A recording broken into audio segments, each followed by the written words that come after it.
Yay! Papo Cabelo no ar. Estou de volta depois da minha licença maternidade.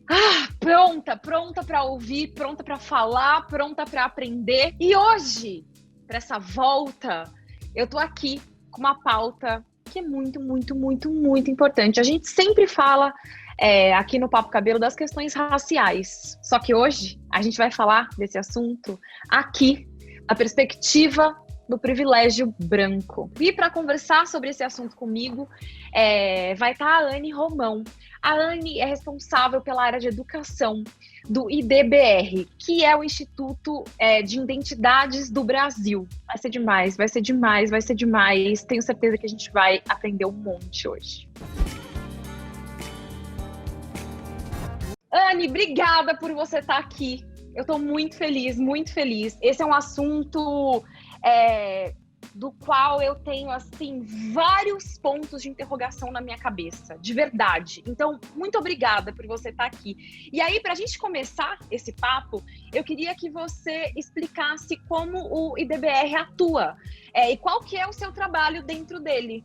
Eu que agradeço, Carol, por esse convite mesmo. É muito importante a gente tocar na pauta racial e não só nesse momento em que a pauta racial está muito em alta, ou só no mês de novembro, né? Eu acho que a pauta racial ela deve ser refletida durante um ano inteiro, e é para isso que a gente existe, inclusive, né? Então, o IDBR, ele foi criado com a missão de acelerar a igualdade racial, principalmente no mercado de trabalho. A gente atua hoje com 3 pilares, que é de empregabilidade, engajamento e educação. No pilar de empregabilidade, a gente tem um contato mais próximo com as empresas, tentando fazer com que elas mudem as suas culturas corporativas, mostrando como lidar com a questão racial dentro do mercado de trabalho, fazendo alguns questionamentos também, tipo, por que não tem profissionais negros aqui? Às vezes você tem profissionais negros, mas tem profissionais negros na liderança? Vamos fazer um censo, vamos descobrir quem são as pessoas negras que trabalham com você? Então, a gente faz todo esse trabalho com as empresas, e nisso a gente tem um portfólio de várias ações que a gente atua dentro das empresas. E o mais interessante é que a gente tem um selo, que é como se fosse uma certificação,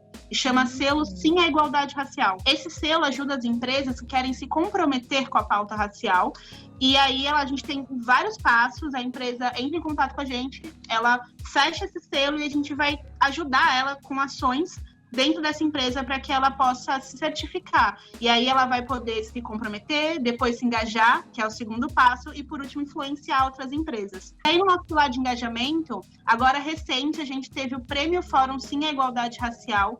Esse ano ele foi transmitido pelo Facebook e em primeira mão por um canal de TV fechada. O prêmio foi muito legal, então assim, ele ainda está nas nossas redes sociais, quem quiser assistir pode buscar lá, IDBR no Facebook, assistir o prêmio e o fórum. São ações que a gente visa fazer com que a população negra seja exaltada, né? Então, no prêmio a gente fala muito sobre ações que estão acontecendo, pessoas que estão trabalhando através da pauta racial, empresas, a gente também premia, às vezes, campanhas publicitárias e outras coisas, então é uma verdadeira festa. E o fórum, a gente atua como para temática racial dentro do mercado de trabalho. Então, a gente traz várias mesas, debates, tem vaga de emprego, tem bolsa de estudo, tem muita coisa nesse sentido. Falando em bolsa de estudo, eu entro no pilar de educação, que é o que eu faço aqui no DBR. Tá, o meu trabalho no DBR, ele é voltado para a gente criar programas educacionais para a população negra em geral. Que a gente entende que não adianta só ter a bolsa de estudo, a gente precisa ter ações integradas para discutir, por exemplo, liderança, para falar sobre mercado de trabalho, para falar sobre autoconhecimento e tantas outras coisas, para que as pessoas consigam ter uma formação mais completa. E aqui no Pilar de Educação é o que a gente faz. E além desse programa de bolsa de estudos, a gente também trabalha com a pauta antirracista. Então, a gente tem um EAD para esse letramento racial e a gente discute muito essa temática, porque a gente acha importante que todas as pessoas discutam o que é racismo, o que é raça, o que é preconceito racial, e assim a gente consegue ajudar a sociedade a se letrar e conseguir construir uma sociedade mais ativa na pauta racial. Que demais! Eu poderia ficar aqui só ouvindo você falar e não quero mais perguntar nada, só fala o que você quiser. Anne, eu acho que a gente precisa muito trazer o tema do privilégio branco. Eu sei que de cara ele pode parecer algo muito simples, mas a verdade é que tem muita gente que não sabe ou não entende o que é. Eu sei que vocês fizeram o jogo do privilégio, que aliás é incrível, acho que é um jeito muito didático de ensinar, né, educar, enfim. Se você aí tiver curiosidade para ver o que é esse jogo, coloca no YouTube depois, Jogo do Privilégio Branco. É muito importante, acho que vocês vão curtir. Mas eu queria aproveitar esse espaço e te pedir para explicar o privilégio branco. Eu vou te pedir licença para ler um trechinho de um texto que eu acho que ele exemplifica muito, tá? É um texto bem antigo, da Charlotte Trudeau. Ele foi intitulado E Eu Não Sou Uma Mulher? Ela é uma ex-escrava, e eu vou ler para vocês entenderem o impacto do que é ser uma pessoa negra e do que é ser uma pessoa branca, tá? Aquele homem ali diz que as mulheres precisam ser ajudadas a entrar em carruagens e erguidas para passar sobre valas, e ter os melhores lugares em todas as partes. Ninguém nunca me ajudou a entrar numa carruagem, a passar por cima das poças de lama, ou me deu qualquer bom lugar. E eu não sou uma mulher? Olhe para mim, olhem para os meus braços. Tenho arado e plantado e juntado em celeiros, e nenhum homem poderia me ajudar a lidar com isso. E eu não sou uma mulher? Posso trabalhar tanto quanto e comer tanto quanto um homem, como consigo comer. E aguentar o chicote também. E eu não sou uma mulher?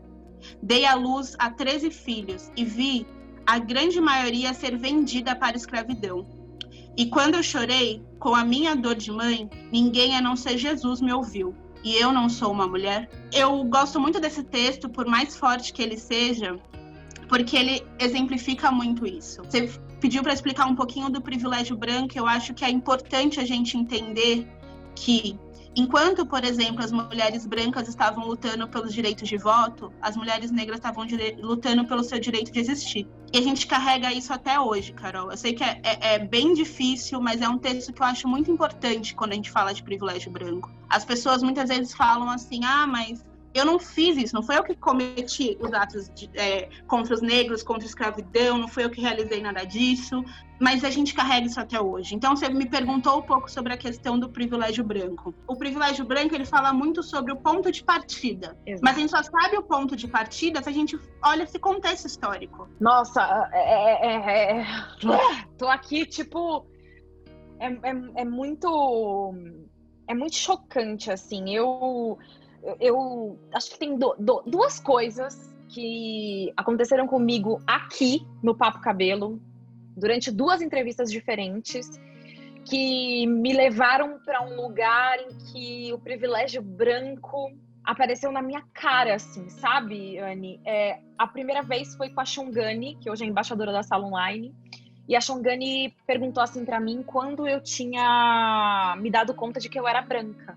E eu nunca tinha pensado nisso até aquele momento, porque eu nunca precisei pensar nisso, né? E a segunda vez aconteceu quando, durante uma outra entrevista, eu fui questionada sobre... Você vai ter que contar pro seu filho que ele é branco? Então, mas o meu filho é negro e eu tive que contar para ele que ele é negro. Sei lá, vem muitas coisas, assim, aqui dentro, que vão chegando aqui, assim, sabe? E por isso que eu acho que é tão importante que o branco tenha noção desse privilégio, sabe? A pessoa branca, ela já nasce com esses privilégios, mesmo nascendo. Foi o que você falou. Sim, o seu filho, ele nasceu, você não precisa falar para ele certas coisas, né? Então, é muito importante ter essa noção.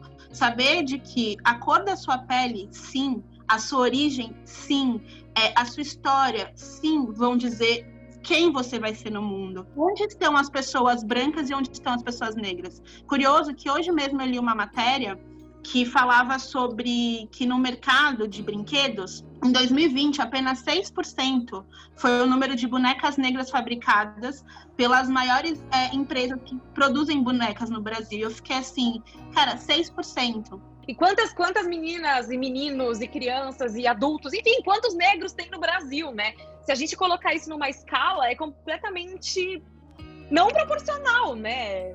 Não faz sentido, cara. Carol, se você acha que isso é não proporcional, esse número ainda é maior do que o número de executivos negros que existem nas 500 maiores empresas do Brasil. Quantos são?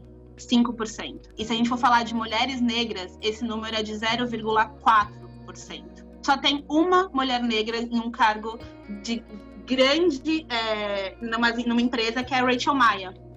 Esse ano, a gente está enfrentando uma pandemia e muitas coisas, né? E teve o caso de George Floyd, que eu falo assim, que de repente parece que as pessoas descobriram que o racismo existe. Só que ele tá aí há muito tempo. Uhum. E isso fez com que a nossa demanda de trabalho crescesse muito. Porque as pessoas começou um fluxo de busca pelo racismo, de busca sobre questões raciais. Isso é muito bom. Só que, por outro lado, eu também me pergunto, será que isso é só um pico? E que daqui a pouco vai cair de novo? Porque, por exemplo, eu comecei a entrevista falando sobre isso, né? Que as pessoas têm que falar sobre a pauta racial. A gente fala muito isso no DBR. A gente fala duas coisas. Uma é que a igualdade racial é uma causa de todos nós. Parece que a branquitude, ela tá acordando pelo fato de que ela é branca. Uhum. As pessoas brancas nunca se questionaram se elas eram brancas. Exato. Sempre foram padrão. Uhum. Eu me formei numa faculdade de elite em São Paulo. Eu fiz um curso de Direito. Eu tinha bolsa. E eu posso contar no dedo quantas pessoas negras tinham ali naquela sala de aula. E sabe, de todos os meus professores, qual era a que eu mais identificava? A única professora negra que eu tive. É isso que a gente fala, sabe? O branco, ele tem que entender primeiro que ele é privilegiado porque ele já nasce num lugar onde ele tem que batalhar muito menos para alcançar algumas coisas. Então, quando a gente fala de racismo estrutural, a gente está dizendo que a pessoa, só por ela ser negra, por ela nascer num corpo negro, ela já sai de passos muito atrás. Existe uma coisa chamada lugar de fala. E eu acho que o branco, ele tem sim lugar de fala na pauta racial.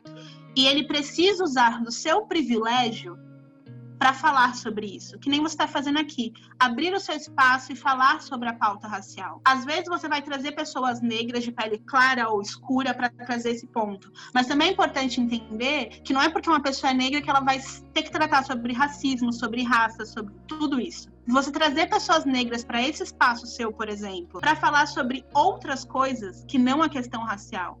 Existem médicos negros, existem advogados negros, existem pessoas negras que ocupam, por mais que pouco ainda, mas que ocupam diversos espaços. Uhum. Porque quando você assume o seu lugar de privilégio, você entende o que você deve fazer. Não é abrir mão necessariamente do teu privilégio, porque não tem nem como, você já está nesse lugar. Mas é como que você usa esse lugar de privilégio para poder alcançar outras pessoas. Como você usa esse lugar de privilégio para poder fazer com que toda essa questão racial ela seja diminuída. Tudo isso que eu te falei até agora, Carol, você olhar ao teu redor e não ver pessoas negras ali, isso mostra como é estrutural o racismo. Então, o fato do racismo ser estrutural, ele vai tratar sobre poder, relação de poder. Uhum. O racismo, ele muda toda uma estrutura. Eu falo muito aqui quando a gente fala sobre os processos que a gente faz, sobre a racialização de oportunidades educacionais e de espaços. Eu falo muito aqui no IDBR que a gente não está baixando a régua. A ideia não é baixar a régua, pelo contrário, é a gente garantir, lá naquele jogo que a gente está falando do privilégio branco, quando a gente faz esses processos seletivos, racializados, quando a gente dá essas oportunidades, a gente entende que o racismo existe, então a gente pega um processo seletivo e coloca só pessoas negras ali, a gente está igualando, a gente está garantindo que as pessoas elas comecem a sair mais próximas do outro, porque se você pega uma pessoa branca e uma pessoa negra, a disparidade é muito grande. O privilégio branco, ele existe independente da classe social? Óbvio que existem pessoas periféricas, e pessoas menos favorecidas financeiramente que também são brancas. Assim como existe o contrário, existem pessoas negras, retintas, que são de uma classe social mais abastada, por exemplo. Só que o que acontece? Se você é uma pessoa branca, pela sua cor, você já vai ter privilégios. Você não vai ter que passar por uma revista na polícia, por exemplo. Você não vai ser julgado só pelo fato da sua cor de pele. O inverso também, Carol. Se você pega uma pessoa negra que tem dinheiro, que nasceu, que sabe falar várias línguas, que sabe fazer todos os processos seletivos, que morou fora, ela vai continuar sofrendo racismo. Você entende? Então, assim, o racismo, ele tá para além da classe social. É entender que a cor da sua pele, ela te abre portas. Ponto, ela vai te abrir portas. Enquanto, para outras pessoas, ela vai fechar portas. Fechar. E trancar com muitas chaves. Você se considera uma mulher negra de pele clara. e muitas vezes é reconhecida como uma mulher branca, né? Você também tem certos privilégios por ter esse grau alto de passabilidade? Então, eu não diria privilégio, eu diria aceitabilidade. No fundo, você sabe que eu não sou uma pessoa branca. Você vai olhar o meu cabelo, você vê os meus traços, você vai me ver com a minha mãe, por exemplo, você vai perceber isso. Então, assim, eu nunca me considerei uma pessoa branca. Eu sempre soube que era uma mulher parda, por mais que eu tivesse a pele clara. E eu sabia que, por mais que eu estivesse no meio de pessoas brancas, eu não era igual a elas. Eu tô imaginando que tem gente que vai estar assistindo essa conversa aqui e vai estar com o dedinho aqui, os dedinhos coçando, pra vir aqui nos comentários e escrever assim: mas você é branca. Uhum. O que você diria pra essas pessoas? Olha, Carol, eu diria assim que se assumir negro no Brasil hoje, ainda mais sendo uma pessoa negra de pele clara, é um ato político, acima de tudo. Ser negro não é só o tom de pele. O tom de pele, ele vai conferir condições diferentes. Uma pessoa de pele retinta, por isso eu gosto muito de falar da questão do lugar de fala, né? Uma pessoa de pele retinta, ela vai ter realidades muito diferentes da minha. Ela vai passar por questões raciais que eu nunca enfrentei. Eu não sei o que é ser uma mulher retinta. Mas foi como eu falei, eu nunca me vi como uma mulher branca. Porque quem é negro sabe pelo que passa na vida, sabe pelas coisas que enfrenta. E tem essa questão que eu te disse, a passabilidade, ela ajuda você a transitar, mas ela não ajuda você a ter privilégio, ela ajuda você a ter mais aceitabilidade onde você está. É você entender que você está lutando por toda uma população, e eu estou usando o meu lugar de fala e a minha passabilidade para fazer com que as pessoas escutem isso também. Porque às vezes uma pessoa negra de pele retinta não vai ter o mesmo espaço que eu para falar sobre isso. Então, assim, foi o que eu disse, assim, as pessoas, principalmente as pessoas negras de pele clara, elas sabem disso, elas sabem que em alguns momentos elas conseguem transitar, mas sempre tem alguém apontando para ela, dependendo de onde ela esteja, como ela está, o tipo de roupa, o tipo de cabelo, que vai falar para ela e vai lembrar que ela é negra. Muitas vezes sou eu a mulher negra que eles contratam, não é uma pessoa retinta. E eu preciso ter essa consciência. Anne, eu aprendo muito com os entrevistados do Papo Cabelo e hoje você me deu uma aula. Muito obrigada, muito obrigada. Eu espero que a gente saia daqui, a gente, né, brancos, eu, você, branco, branca que tá aí assistindo, com maior consciência do nosso papel como branco numa sociedade que infelizmente ainda é racista. Muito obrigada, Anne, muito obrigada. Eu agradeço. Você tá usando esse teu espaço de privilégio para falar sobre isso, falar sobre privilégio branco é muito importante, falar sobre a pauta racial é muito importante. E eu espero mesmo que cada vez mais as pessoas descubram que podem fazer muito mais. Maravilhosa. Que saudade eu tava de gravar o Papo Cabelo e aprender, e ouvir, e me inspirar. Foi ótimo voltar, e foi ótimo voltar com você, viu, Anne? Você aí, não esquece de se inscrever aqui no canal. Tem sempre um monte de conteúdos legais, assim como essa entrevista aqui. Comenta aqui embaixo o que você achou, o que passou pela sua cabeça. Comenta o que você faz ou pretende fazer com o seu privilégio branco. Um beijo e até o próximo vídeo. Tchau.